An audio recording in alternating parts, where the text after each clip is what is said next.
Assalamualaikum warahmatullahi wabarakatuh. Salam sejahtera dan salam Malaysia Madani.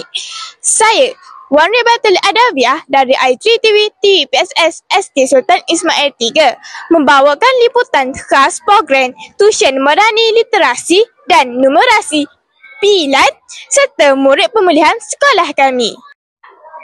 Program ini merupakan satu usaha murni Kementerian Pendidikan Malaysia dalam memperkasa keupayaan asas murid sekolah, terutamanya dalam aspek membaca, menulis dan mengira atau lebih dikenali kemahiran literasi dan numerasi. Program Tuisyen Madani dilaksanakan bagi membantu murid yang memerlukan sokongan tambahan dalam pembelajaran. Ia memberi peluang kepada murid untuk memperkukuhkan penguasaan asas pelajaran melalui pendekatan pembelajaran yang menyeronokkan, berfokus dan mesra murid. Pelaksanaan program ini turut disokong oleh guru-guru yang berdedikasi serta sukarelawan pendidikan dengan hasrat memastikan tiada murid terkikir dalam pembelajaran asas. Matlamat utama Tuisyen Madani Literasi dan Numerasi adalah untuk meningkatkan tahap literasi dan numerasi murid sekolah rendah, memberi bimbingan berstruktur kepada murid pilihan dan murid pemulihan, mewujudkan suasana pembelajaran yang positif, interaktif dan menyeronokkan, menyokong aspirasi Malaysia Madani yang menekankan nilai kasih sayang, hormat dan kesejahteraan bersama dalam pendidikan. Melalui pelaksanaan Tuisyen Madani, Literasi dan Numerasi ini, diharapkan murid-murid pilihan dan pemulihan sekolah rendah akan terus memperoleh manfaat yang besar. Seterusnya, mampu bersaing dengan rakan sebaya dalam pembelajaran.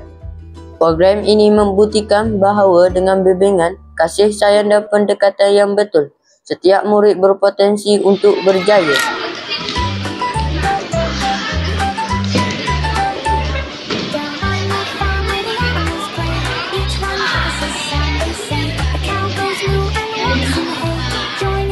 Come sing today.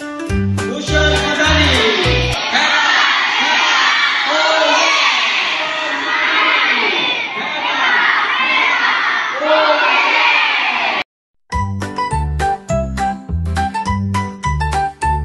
Down on the farm where the animals play, each one has a sound they say.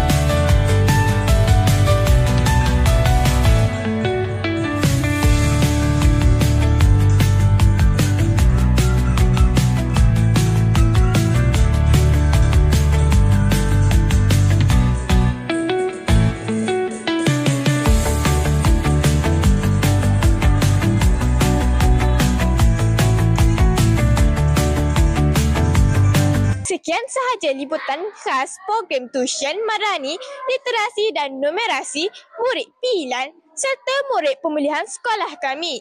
Terima kasih dan salam pendidikan Madani.